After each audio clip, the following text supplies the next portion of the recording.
Kommer från Ukraina. Det är Nataliia Lukashevych. Välkommen. Hon kommer att tala på engelska.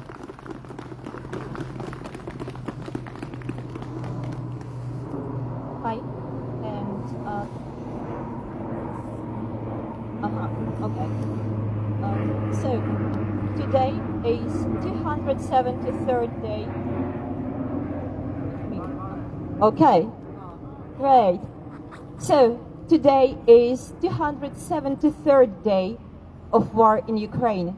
A public channel where I see how often my parents hear airstrike alarms says. Others will say that the war started in 2014, but I will say that the war started much earlier.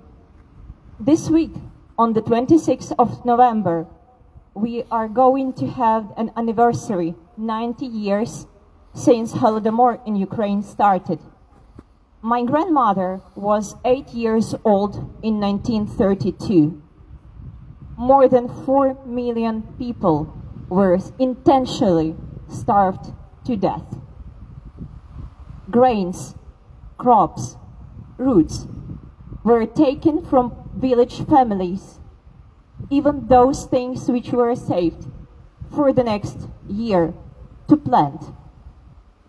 From 10 nephews and nieces of my grandmother, only one survived the year 1933.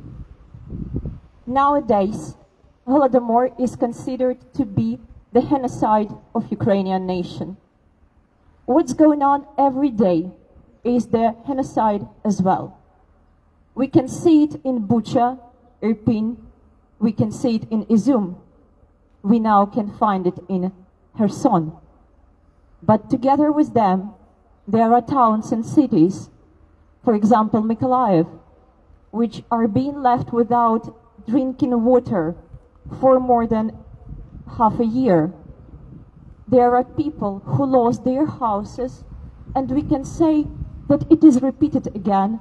They don't have to eat. They don't have anything to drink. They cannot physically cook anything. They are starving. These days, together with the shelling of the critical energetic infrastructure, millions of people are left without the electricity, without heat. Could we imagine this in the 2022? Never could I believe that the Christmas present for my parents will consist of warm sleeping bags, sublimed food, power banks, and bleed-stopping bandages. But this is my reality this year. Being a part of Ukrainian Volunteer Hub, we try to cover all requests we get from people in Ukraine.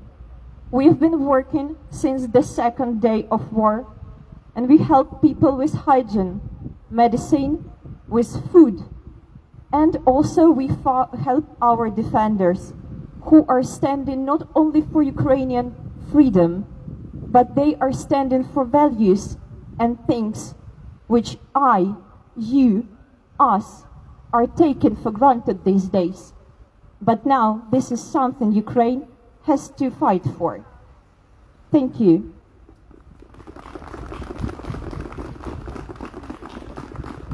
Presenting the organization of Ukrainian Volunteer Hub here, I also would like to spread some leaflets with other major needs these days, which we get from people in Ukraine.